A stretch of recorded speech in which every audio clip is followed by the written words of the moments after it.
I just dropped a new topic in there at the end. Okay. We're streaming now.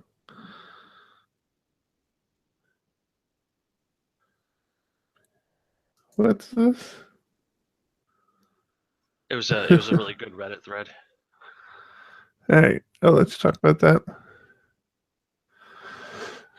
Okay. I'm gonna kick it off if you're ready. Yep. Good afternoon, Thomas.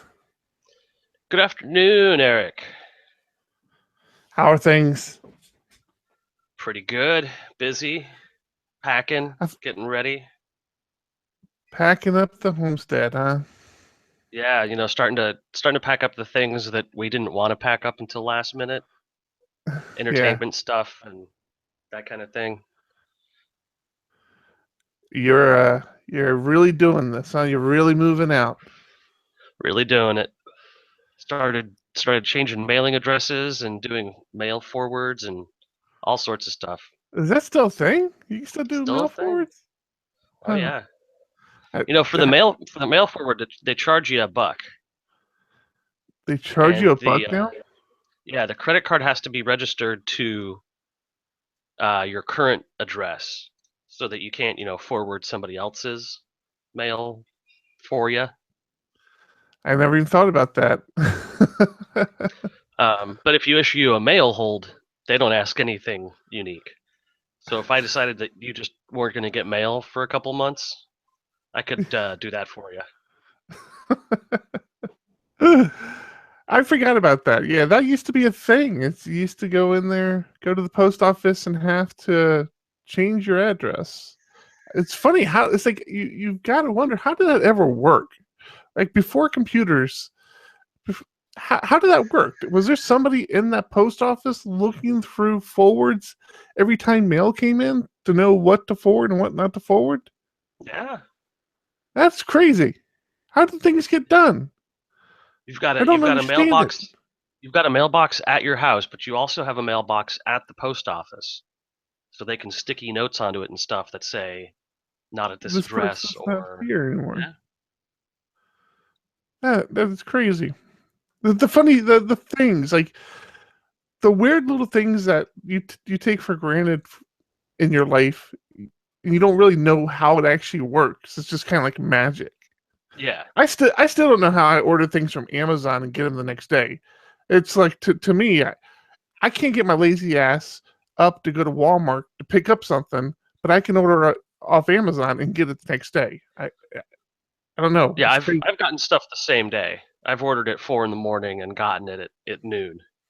Yeah, yeah. That's But see, just crazy I efficiency. can understand that better because that's technology. That is automated systems and mass automation of trucks and package systems. I mean, you ever want to see the most advanced conveyor belt systems in the world? Look at shipping departments.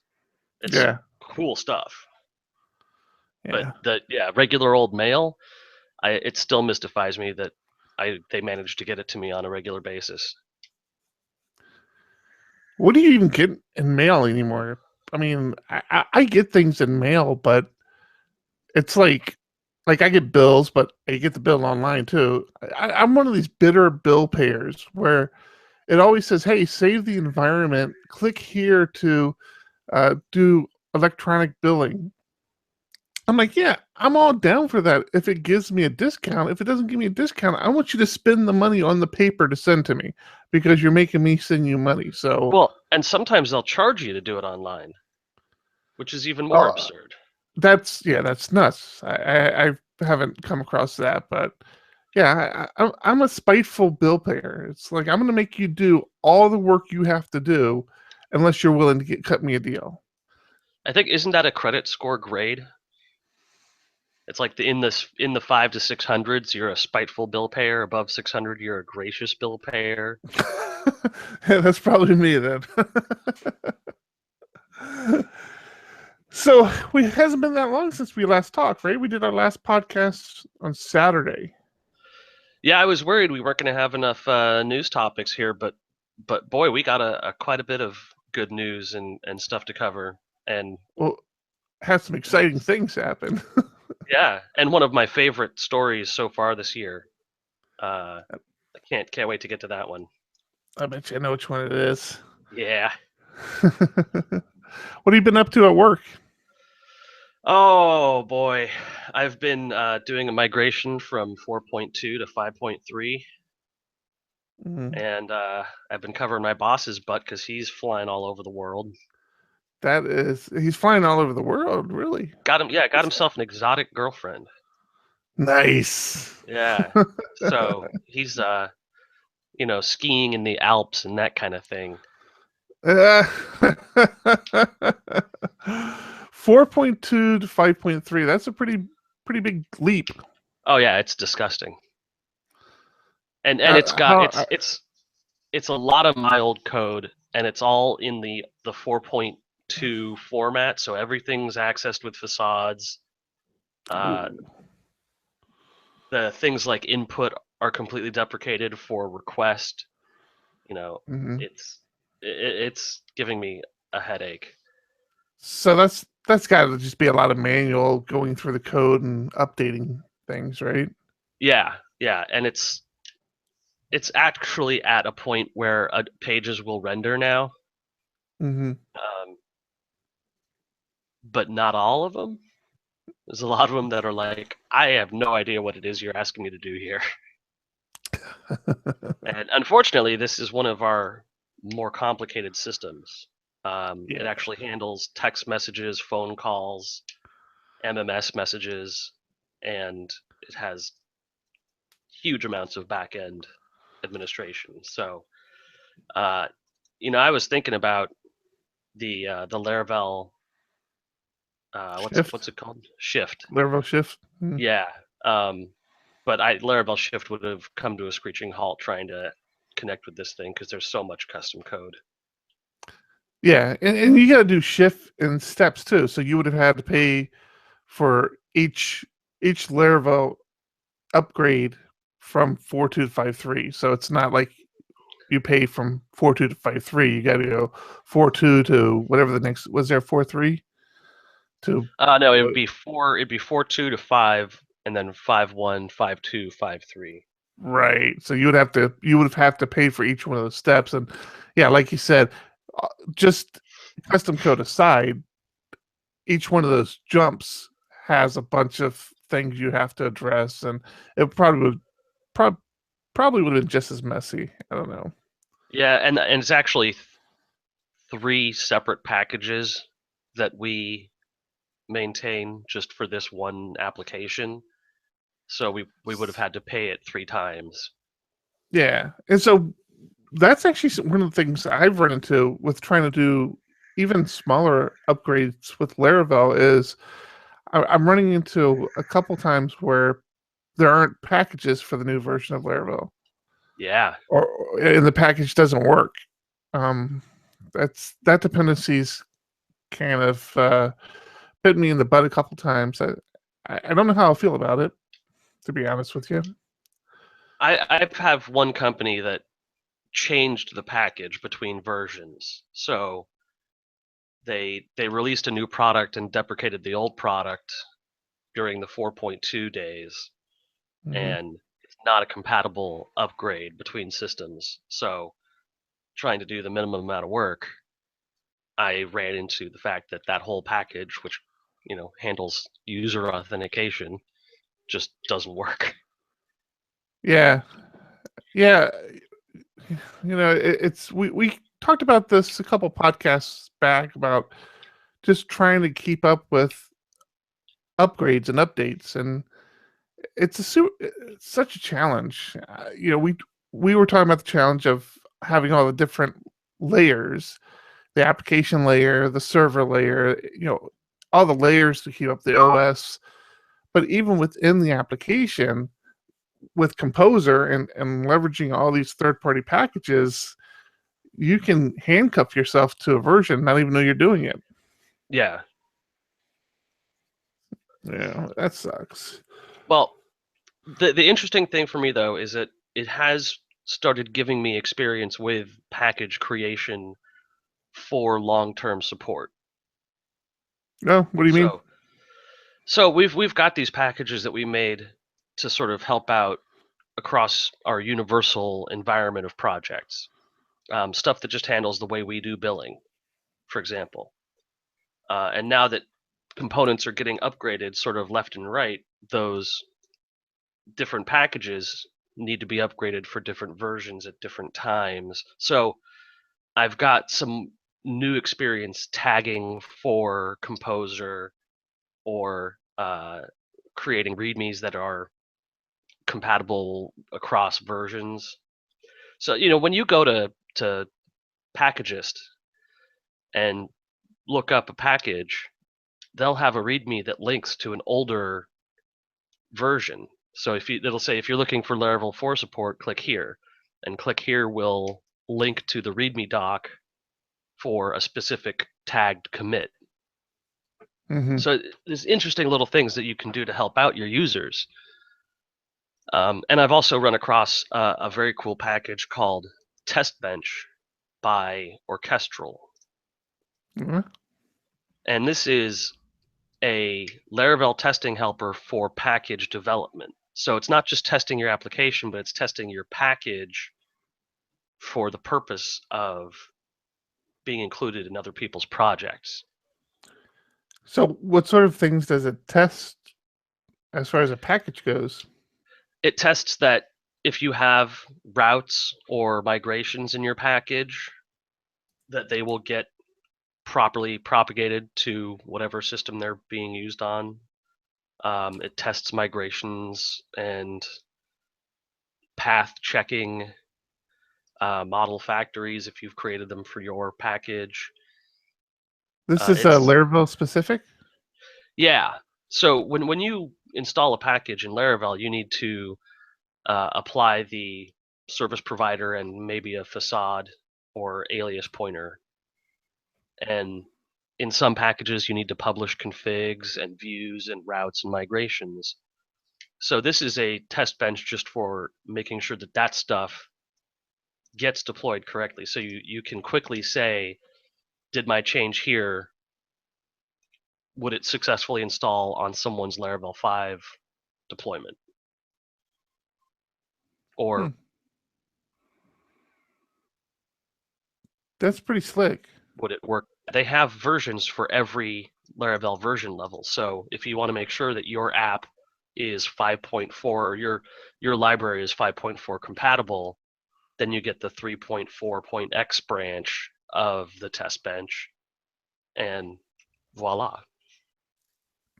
And it'll dump out and say, yeah, your migrations are broken here. You can't do that. That's pretty cool. That is that's nice. And that's on GitHub. Yeah, that's orchestral / test bench. All right, we'll have that in the show notes for sure. And that's its main function is just to test package compatibility. Yeah, just to test that your package will properly install and configure on specific Laravel versions. That's a good one to keep a note of. What else we got? Talking about upgrades, it looks like they're already queuing up for PHP 7.2. Did you see this? I'm excited about this. Deprecations announced. Yeah. Yeah. Nothing So nothing stands out too much. It's funny, I look at some of these, they mention the each function. I'm like, the what? Oh yeah, that's a thing, isn't it? It's been so long since I've used it. yeah, boy, they're ditching each. So that's going to be a huge backwards compatibility break for older. You think huge? I think for older projects that have yet to run into 7.0 issues, Mm-hmm. that is a big get you right there, because that was I something think, I did a lot in the 5 era. yeah. Yeah, I think the people who've been like nursing legacy code along, that might be one of the ones that eventually bites them and they need to kind of go in there and do some work. But nothing else. Yeah, Nothing else here really jumps out as something I used a lot. Parse string there's without some a second. encryption level stuff. Yeah. GMP random and MB string function overload. Those will be important changes for encryption libraries, um, because the GMP random bits and GMP random range functions were introduced in 5.6 to be uh, preferred over GMP random. Well, I guess if you're still using the old encryption, yeah, you shouldn't be. Yeah, Yeah. it's nothing crazy. Nothing too earth shattering. No. Now these are all new deprecations for 7.2, and this RFC did get accepted, so these are final. Cool. Things have to deprecate, I guess. It's a thing. Have you heard of anything new coming to 7.2? Because I haven't. Oh boy, now you put the pressure on me. Oh no, you don't have to go look it up or anything right now. I was just curious if they're talking about deprecations, if they had released anything on new features.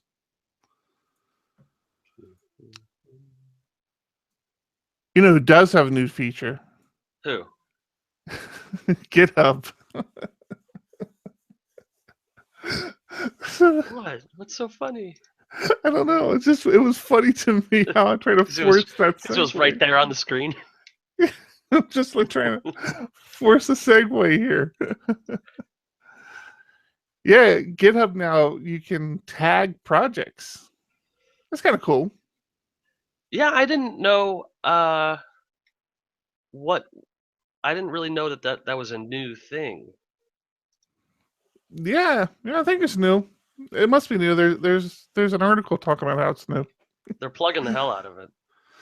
It was funny because I was in a repo and I saw it pop up on the repo. I'm like, what is this? And I clicked on it. I'm like, okay, I can tag. And when I initially did it, because I work so much in private repos, Mm-hmm. uh, when I initially did it, I'm like, oh, okay, what's the point of this? It doesn't really seem to add anything to my repo. I'm not sure why I'm doing it. And then I started thinking about the bigger picture and open source projects and people looking for like things developed in Laravel, things developed in specific frameworks. Then I'm like, oh, okay, now I understand the purpose of it. If you're able to search based on they call it topic, not tagging, it's topics. But Yeah, if you're able to search based on topic, that does seem helpful. that's helpful, but boy, that seems like an intern's job to code that, doesn't it? Yeah, I'm sure it was. I'm sure it was somebody's little side project. They're like, hey, this seems like a good idea. Let's do this. I would really like to see GitHub get tighter integration with Composer. A dependency aware GitHub. I'm not sure I follow. Well, with Composer, you can say, here are my dependencies. Here are things that are dependent on me. Mm-hmm. You could map that. You could say, hey, give me all projects who declare Laravel 5.3 as a dependency. Hmm. That would be a much better search term to me. Hmm. I see what you're You know, saying. if something's tagged as Laravel, right now I know that it's the newest Laravel version. But if it's tagged as Laravel 5 years from now, I don't know if it's Laravel 5 or 4. I don't know Mm-hmm. if it's up to date. I want to see GitHub hold coders, you know, responsible and say, yeah, this guy hasn't updated this package in 2 years. Don't use it. Give package reliability. Okay. Okay, I follow you there. I mean, you can kind of see that's one of the things I look at when I go to a package. I see when the last time the repo was updated and how active the repo is. You kind of see that, but yeah, I could see a scoring system. based on that. And Yeah. My opinion is if it's been 3 months, the maintainer is taking a long vacation. If it's 5 months, the project's been abandoned.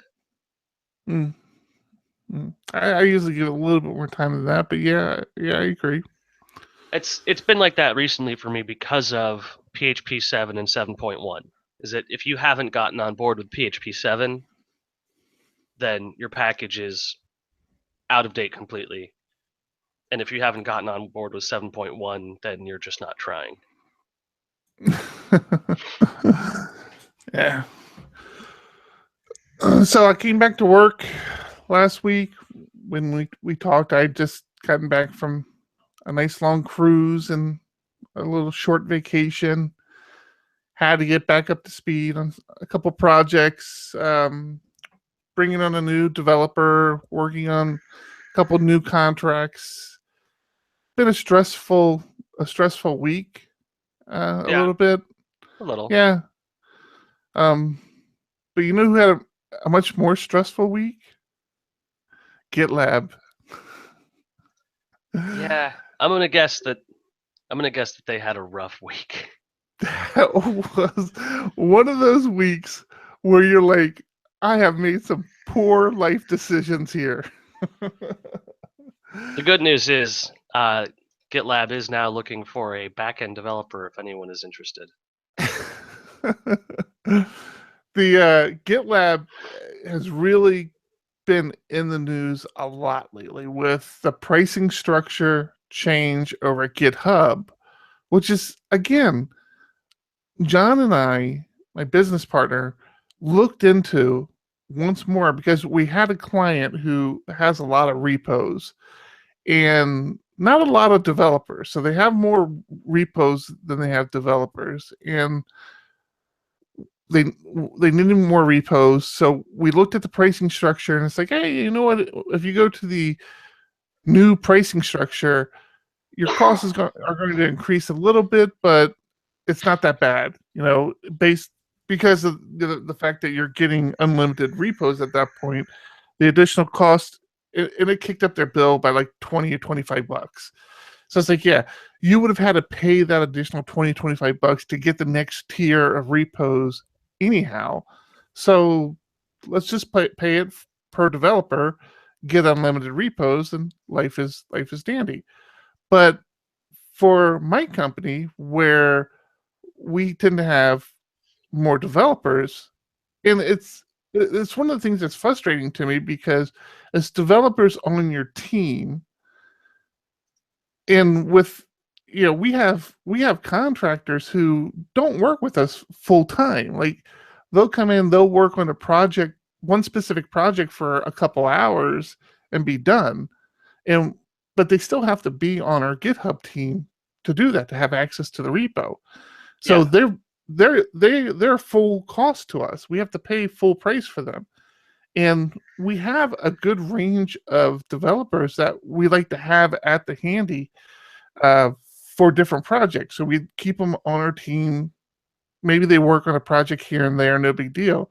But for us to convert that plan in, because we have so many clients that have their own repos, we don't have that many private repos within our organization.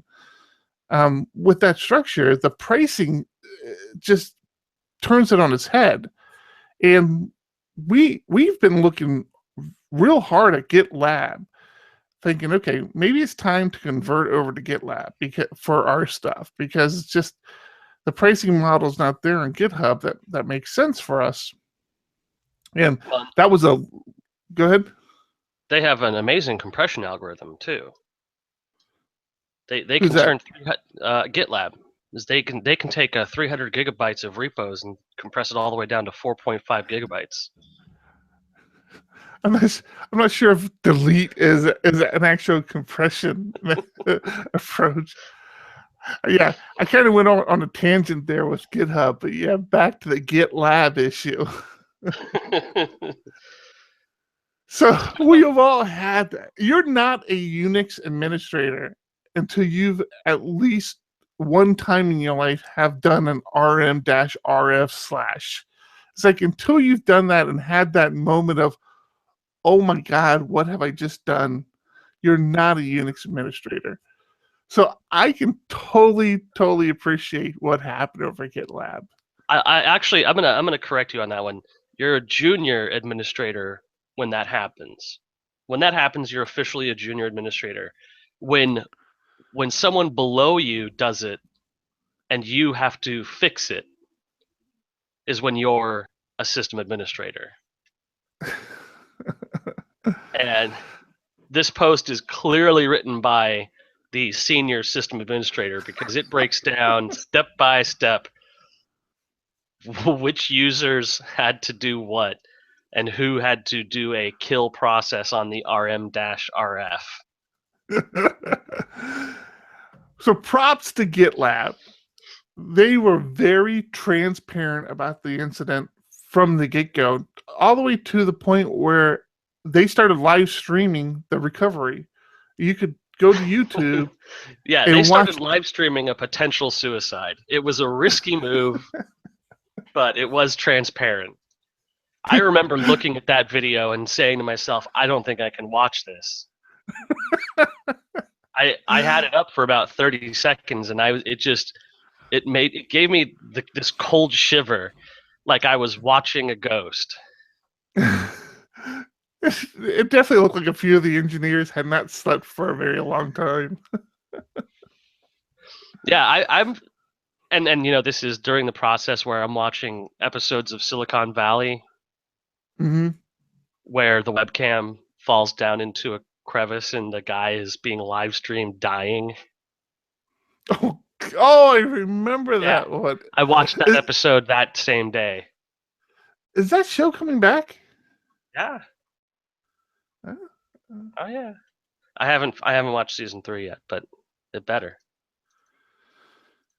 Yeah, so GitLab really had a problem. Here's a good description of the problem. 2017 02 01 1:18 a.m. Copy of remaining production data, including PG_Xlog, tarred up as 2017 01 31-db meltdown backup.tar.gz.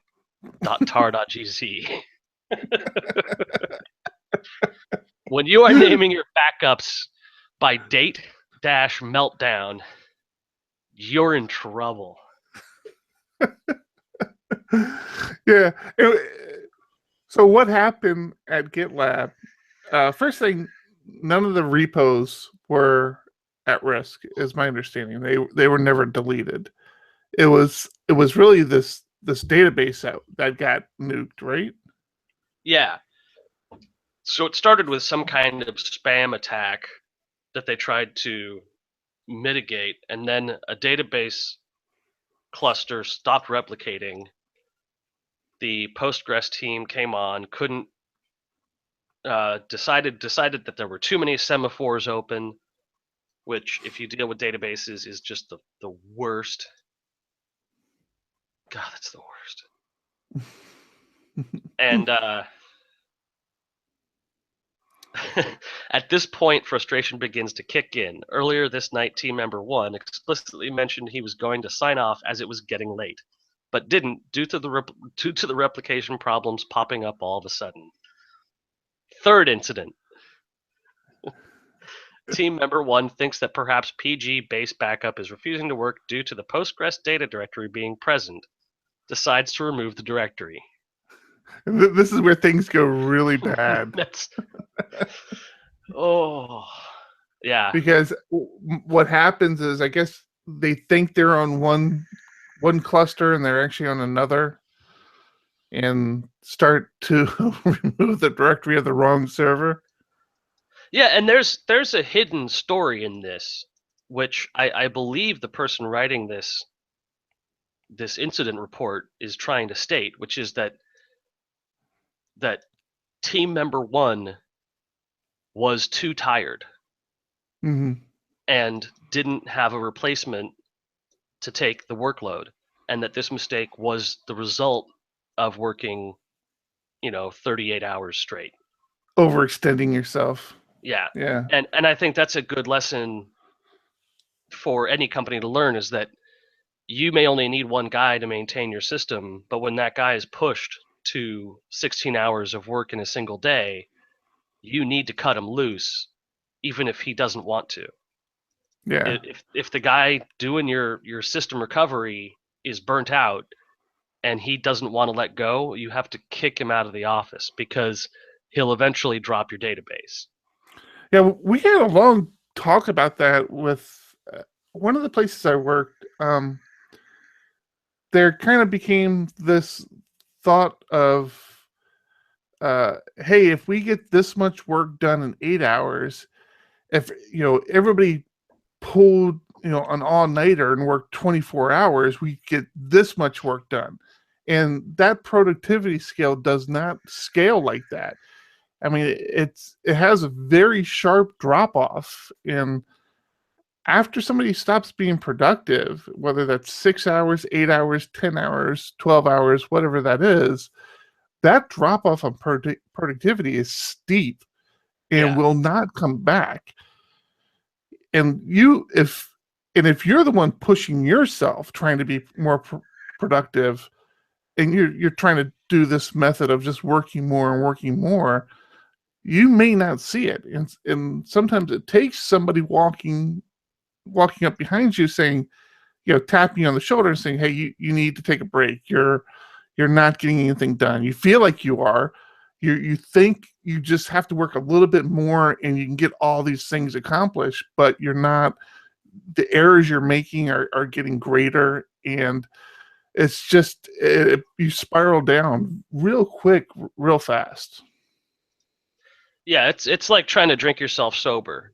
Is that you may think you've got control, but you're spiraling, and someone needs to take you out of the picture. Yeah. So yeah, I mean, GitHub had a rough week. Or not GitHub, GitLab had a rough week. but I can tell you, my faith in them is not shattered. That's how I feel about it. I'm You know, I'm perfectly fine with this. I mean, being in this industry, this stuff happens. It happens all the time. Sometimes it's a little bit more public than others. Sometimes companies like to cover it up and say it was something else. Oh, we got hacked. It was this stuff happens. And the bottom line is there might have been some inconvenience for developers because they were down for a long time.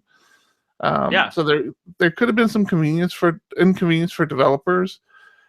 If I paid for an account on GitLab, I definitely would have the expectation that they would recover my accounts first.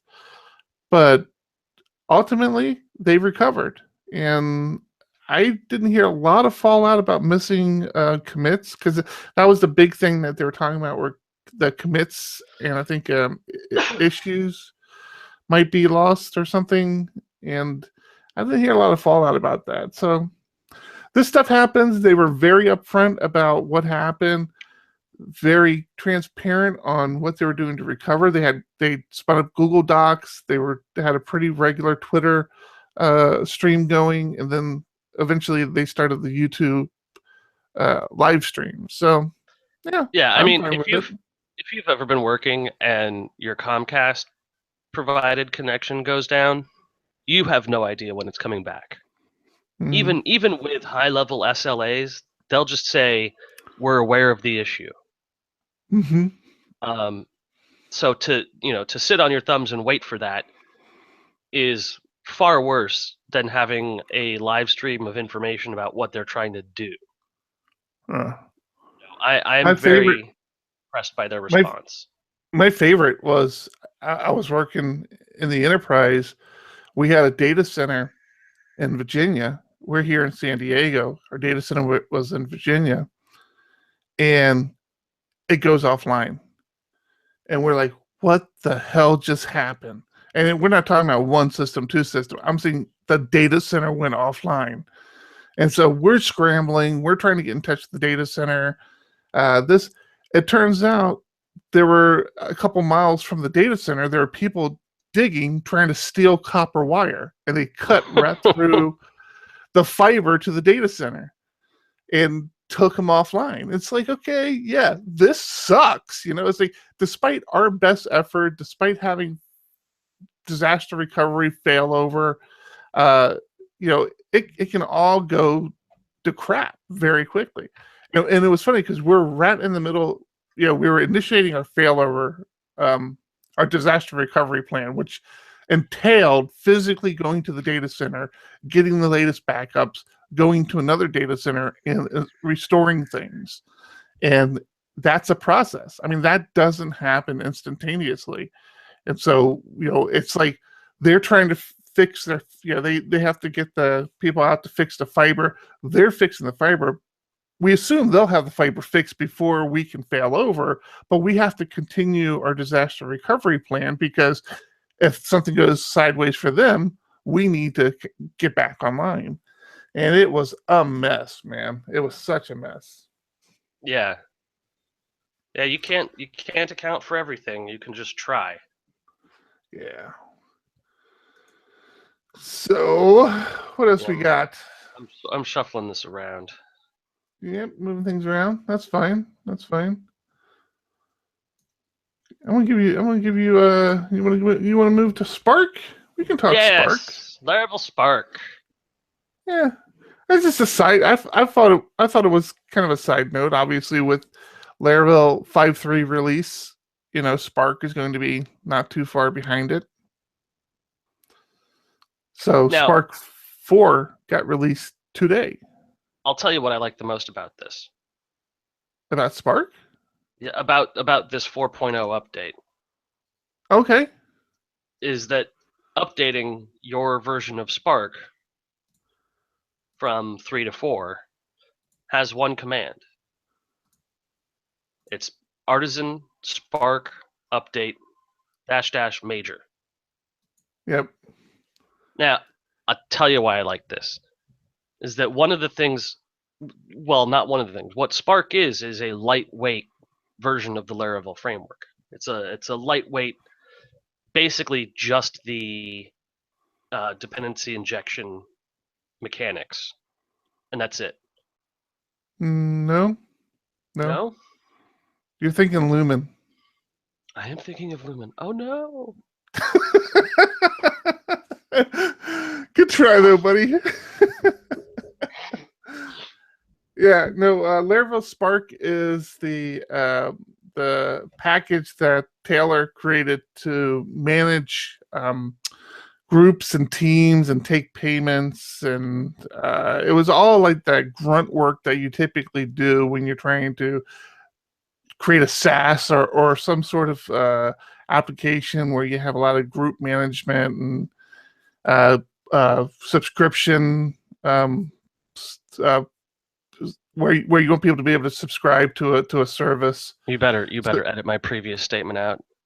You want me to edit that out? I'm gonna be so mad. I'm gonna be so mad. But I just explained all the Spark. I can't edit it now. You're making me look like an idiot. No. So if you don't know, Spark is a management interface for. I can't even do it now. You've crushed me. I don't know what to do at this point. Should we do a break and do it again? Either way, I really like the update method. Single command, minimal changes to no changes to your code. It's just boom, update, major revision. Not that exciting of a story anymore, is it? No. I was wondering why you'd bump that up the list. I'm like, okay, I was just going to mention it, but I should have mentioned it earlier. Actually, I should have moved it up sooner, but I didn't.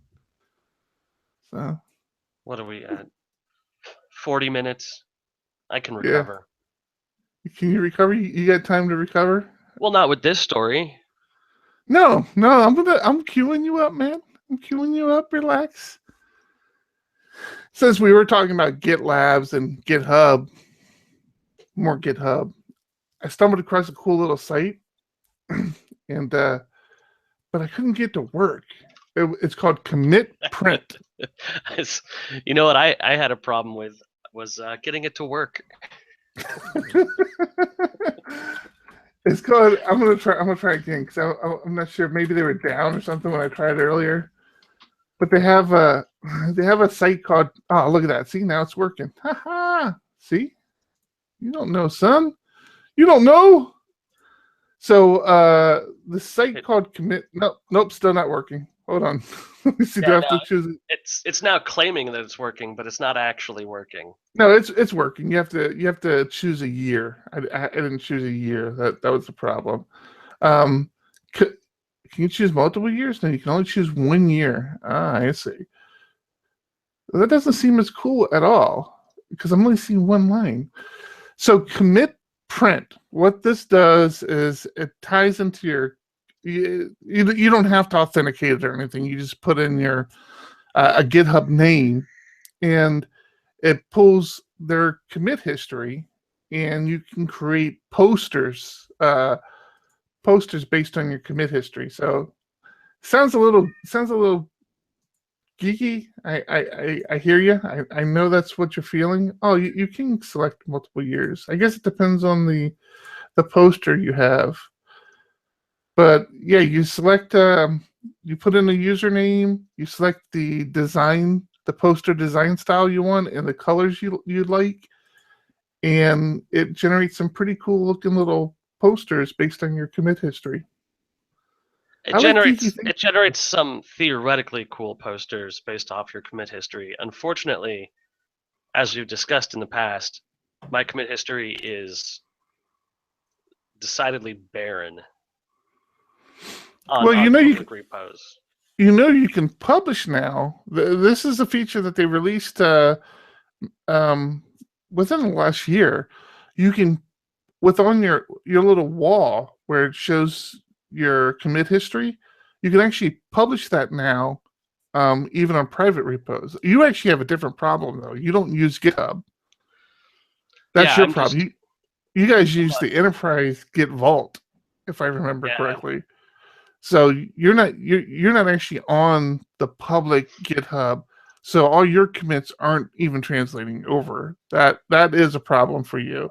Same thing holds true if you use Bitbucket or GitLab.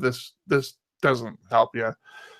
This is only if you use GitHub, and only if it's obviously beneficial if you have even your private repos reflected on your commit history wall. I don't know how you would describe that, but which is something you can do now. It used to be your private repos. The only thing that showed on your public wall was commits to public repos, but now on your public wall you can show not the names of the private repos, just your little green wall, the dots. You can show commits to private repos on your public wall. Yeah. One of my gripes about that has always been, and it still is. I don't know if it's still a problem because I haven't had to do it recently. Is that when you're removed from a repo? So let's say you work for a company for 5 years, and you've committed to repos for them for 5 years, and you've got a nice wall going. When you leave that company and you're removed from that repo, your commits disappear. So that wall, your wall basically goes blank again. And that's always kind of been a gripe of mine. It's like, yeah, there should be some sort of mechanism that says, yeah, no, this guy made commits for these 5 years, 2 years, whatever it is, instead of having these blanks in your wall. Yeah, but That's I'm just against this idea of a Git history as resume material anyways. I mean, to me what was interesting about this was that this was an application of what I would consider a quick Laravel app. yeah. This is a single page website. It doesn't look like it was hard to put together. It has a lot of great design in it. It has a lot of great functionality for someone who wants to say, "Hey, I've got a cool Git history. I wouldn't mind seeing it on the wall in my office." It's a service that's geek oriented, unique, cool, and yeah, like on a single page, you pull it up and you can preview it and all the colors and options, and then you can print and have it shipped to you on a single page. Mm-hmm. It's got a lot of cool stuff. It tells you on that page how to switch to the public and private contributions so you can flesh it out a little bit more. Uh, it's this is the kind of app that I think Laravel calls itself an artisan's framework for this kind of app. Um, and seeing an app like this gives me lots of ideas. It gives me this sort of interest in creating one-page apps that gather a single source of data and just create a picture of it. Mm. This is a form of art I could see in my house, which is nerd Yeah, data mapping. I totally would purchase one of these. I'm still considering doing it. I mean, it's see, $26 for a 12 by 16 or $32 for 18 by 24. I would I would consider doing that. Yeah, I Just think because it's unique. if I committed myself to a year of open source development, then I would love to see that year printed out in a decorative format like this. It'd be very cool. That would be a nicer feather in the cap if you did a bunch of open source development, especially if that was your goal for a year, to say, hey, this year I'm going to contribute to open source a lot, and you're successful at it. Yeah. Yeah, that would be nice. Yeah, I think if it was just a year of tickets that I had closed from my work, it'd be one thing. But if it was a year of contributions to open source, that'd be a completely different thing. I'm with you on that. That's reasonable. That's reasonable. This reminds me of also, you can do this something similar with your DNA. Like you can get your DNA. You send your DNA, like you spit into a jar or something, and Isn't that just you having send children? your DNA off, Just and throwing it out they there, do a picture like the world this. makes of it. Yeah, I thought it was cool. I've opted out of that process. You opted out. Yeah. Having a picture of your DNA hanging on the wall. You think that Mm-hmm. could be a security risk? I think it could. I think if we can take pictures of a person's keychain and 3D print all of their keys, then I probably don't want a copy of my DNA on the wall.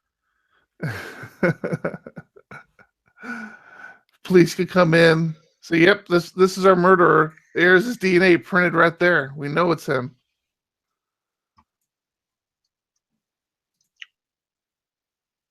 Nothing, nothing at all.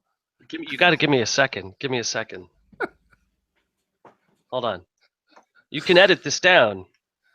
I'm gonna have to now. I feel like an idiot standing there waiting for you to talk. Do you think that if you had a picture of your DNA on the wall, that the police would be able to just use that as evidence against you? If you refused to give up a swab of your DNA, but they had entered your house and taken a picture of a DNA stain on the wall. God damn, that's a great question. I don't know, right? I mean, I was joking around, but you make a good point. Yeah, if I refused to give my DNA, but they got a search warrant for my house, and I had a poster of my DNA hanging up in my office.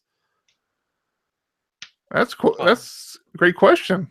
Why are you refusing to give your DNA? You got something to I hide? got the I got things to hide. Absolutely. Yeah. Yeah. Now, okay, for our regular listeners, if someone says, "Do you have something to hide?" the answer is yes. Oh, maybe that's where I'm going wrong. No, no. The correct answer, if the police say, "Why won't you let me do X?" Is it because you have something to hide? The correct answer is yes. Why is that? Because everyone has something to hide. That is what privacy means. But does that not give them reasonable doubt, or give Not at all. them? Not in the No? slightest bit. If you have Okay, something that you want to hide, that does not give them the right to know it. so we're gonna go down this dirty path. I can feel it. I already know what's about to Oh happen. We're God, gonna go down this alley. you I don't know know it. what's going to happen too. That's the worst part. We've talked about it in the past. You're just as guilty of this, and I called you on it as well. You have an Amazon Echo in your machine or in your house. Oh yes. Uh, I have several actually. I have 3 Amazon Echoes, and I have one of the new Google Home Assistants. And I, I've always kind of just it dawned to me that I have bugged my house. Like I have put open mics in my home now, and it bothers me because so this man, we can't get political It, whatever we if do it makes you feel any better, you had open mics in your house long before Amazon products did. with cell phones. With cell phones, 3DS, any gaming console, webcams that Yeah. appear to be turned off, laptops, So now telephones, radios. there is documented proof of police organizations trying to do a subpoena on an Amazon Echo. In Arkansas, there was a murder at a house, and the cops are trying to subpoena the records from the Amazon Echo that was in the house, not because they have any reason to think that the Amazon Echo picked up anything.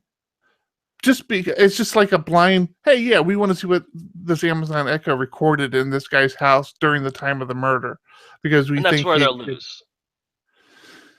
Will they though? I mean, that's the Oh yes. thing. Yes. No, they'll Uh, lose if they have no corroborative evidence.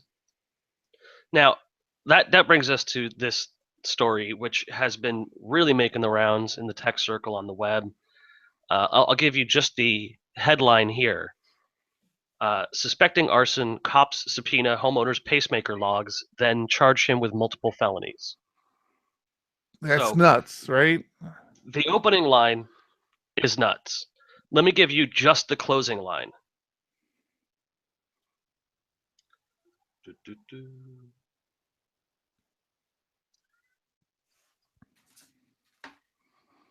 You're gonna have to put a cut in here. Mm-hmm. Literally the closing line of the article is, it's worth noting that gasoline was also found on various pieces of Compton's clothing. Okay, that sounds like an arson to me. Yeah. Right? So the opening line of the article is pacemaker was used as evidence. The closing line of the article is kind of, but really he was already in jail and the cops were looking for additional evidence. So So explain what happened. one of the things that upsets me about this is how quickly the story has become completely mutilated by Facebook and just all the other telephone systems, telephone game systems of communication we have right now. Mm-hmm. I'm going to share it to this website, then this website shares it, then this website shares it, then this website shares it. I've seen it once from this main article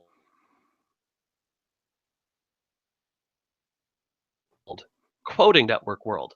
But the difference between those articles is those articles claim that this man was convicted of the crime based off of this pacemaker evidence.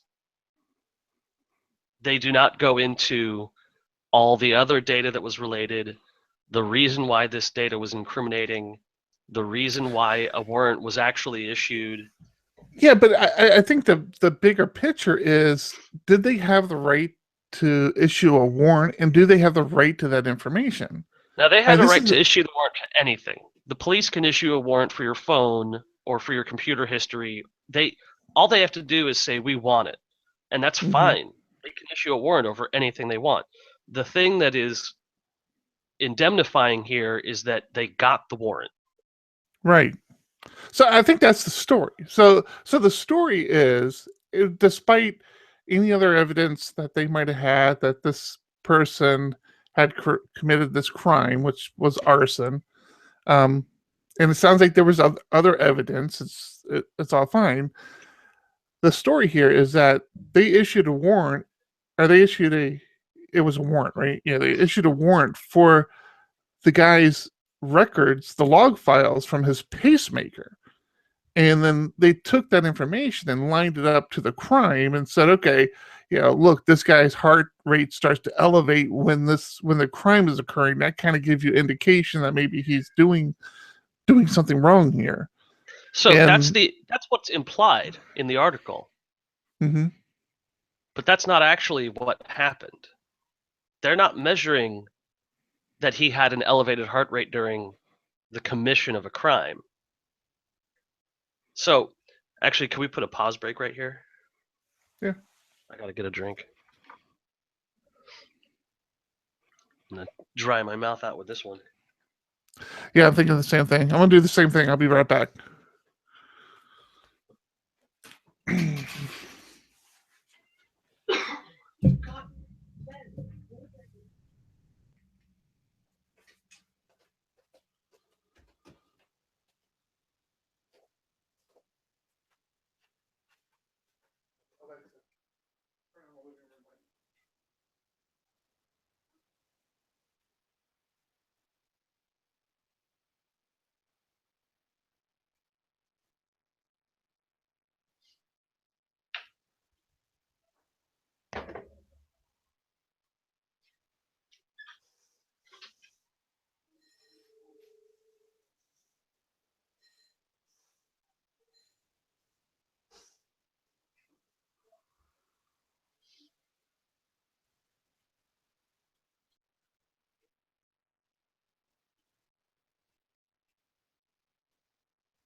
My kids made cake. Nice.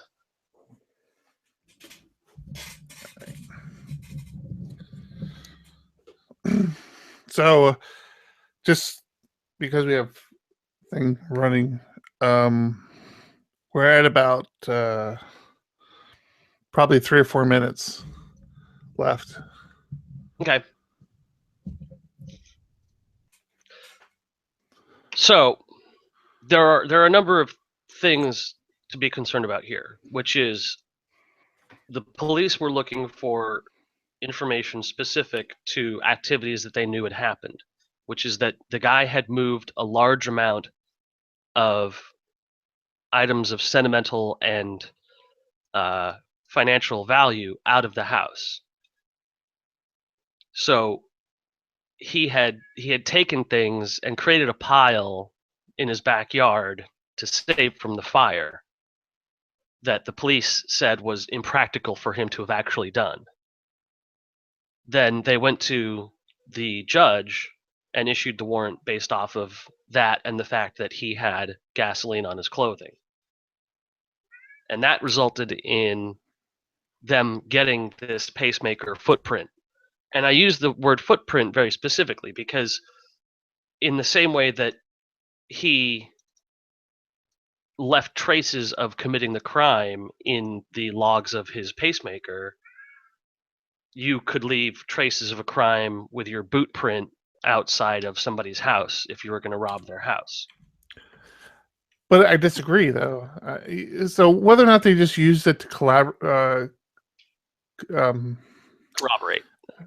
yeah, the story or the issue. The thing is, this is a piece of you. I get your metaphor of leaving a footprint behind, but this just seems different. I mean, this is almost like you're tagged as a human. You have a device in you that could be used against you. It's I mean, it's literally it's almost unfair to a degree because they couldn't use that same sort of evidence on any other person. They couldn't say, "Hey, I want to pull the logs from your beating heart and see if it lines up with this crime you committed." Where there's part of me that I'm like, hey, whatever evidence you can gather to assure that a person did something wrong, there's part of me that wants to agree with that. And I've always kind of been, I've always been one of these people that I'm like, yeah, the government can watch what I'm doing. I don't care if they watch what I'm doing. I'm not doing anything wrong, so they can watch all they want. And that statement, and I've been guilty of saying that statement is fine until all of a sudden your government is not a government you agree with anymore. Sure. And then all of a sudden it's like, hey, wait a minute. I said you could watch my stuff, but you're not supposed to have taken that information and flipped it and interpreted it this way. It's sort of along that same line. It's like,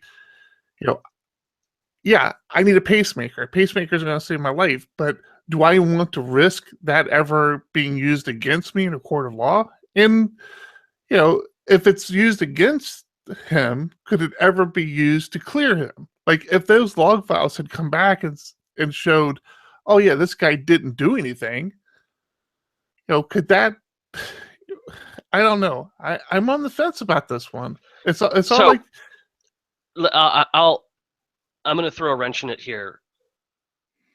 The big point of contention here is that this may be a violation of the Fifth Amendment, which protects a person from being forced to incriminate themselves. Mm-hmm. I can see that. Now, the question is, where does that line get drawn? With other technologies, we have drawn that line.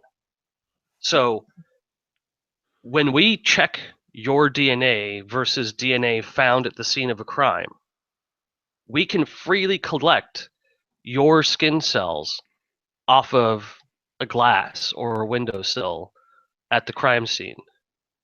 Mm-hmm. But we cannot force you to give up your DNA cells. Right.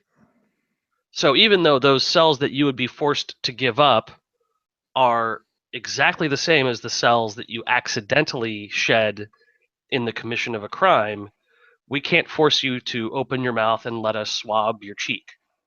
Mm-hmm. That line was drawn in specific court cases 10, 15, 20, 30 years ago.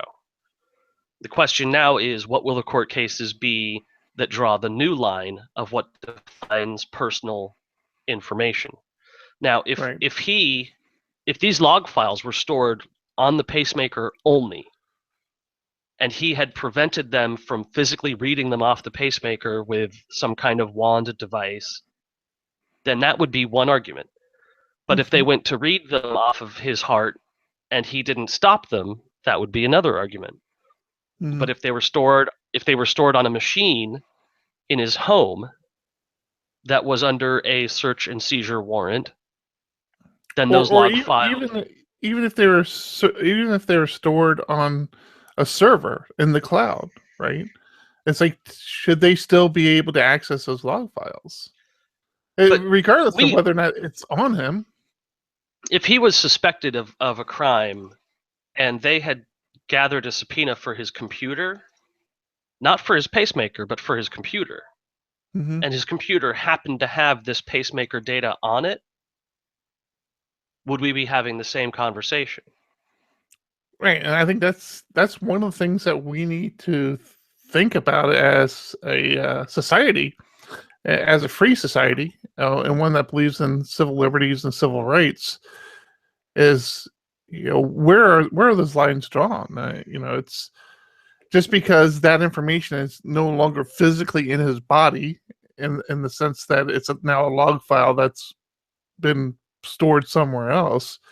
Does that make it any? Does that change the properties of that information? Is it no longer personal personal information connected to this person that shouldn't be used against them, regardless of where it's stored? That's So it's here's my proposition to you and to our listeners, which is psychologically or philosophically, if you are dependent on a device medically, should those logs from that device, which are intended exclusively to maintain your quality of life, ever be admissible in court? Or right. should those logs forever be private logs that are excluded simply because it is a miscarriage of justice to use a person's quality of life standards against them? Is it to Mm-hmm. say that something is keeping you alive with the caveat that it can be used against you at any time ethically wrong? Exactly. And I mean, if you really want to put on the tinfoil hats, you could easily go down the path of, if we decide that as a society, yeah, that sort of information can be used against you. What's to stop groups from gathering more information through these devices? You get a pacemaker, and you think all it's doing is logging certain information, but if that becomes a window into uh, what you do as a person, and the government or some private industry feels that, hey, this is good information to have, let's expand on it. It's like Facebook, right? Think about it as Facebook inside your body. um, Sure. which there's actually a porn site called that, Facebook Inside You, but Ew. that's a different thing. But that's information that people are freely contributing to Facebook, and they're not understanding how Facebook is using it. And for the most part, they think they don't care. They think it's like, I don't care. I'm benefiting. It's a free service that I benefit from. I get all this. I get to stay in touch with all my friends, and we get to do all this fun stuff. But you should care, and you should know how they're leveraging that information, how they're using it today. And what's scarier is that you don't know how they're going to use it tomorrow. Facebook is starting to track where you're at, when you're there, what you're doing, who you're talking to, who you're interacting with. What's to happen when somebody who's really smart realizes, hey, this person was with this person, and they shouldn't have been with this person during this time, because this person's wife didn't know that's where they were. Sure. It's crazy, and you like to think that we would never get to that point as a society, but I've thought a lot of things about society as a whole that has basically been shattered over the last year. And I'm getting very concerned about this sort of stuff.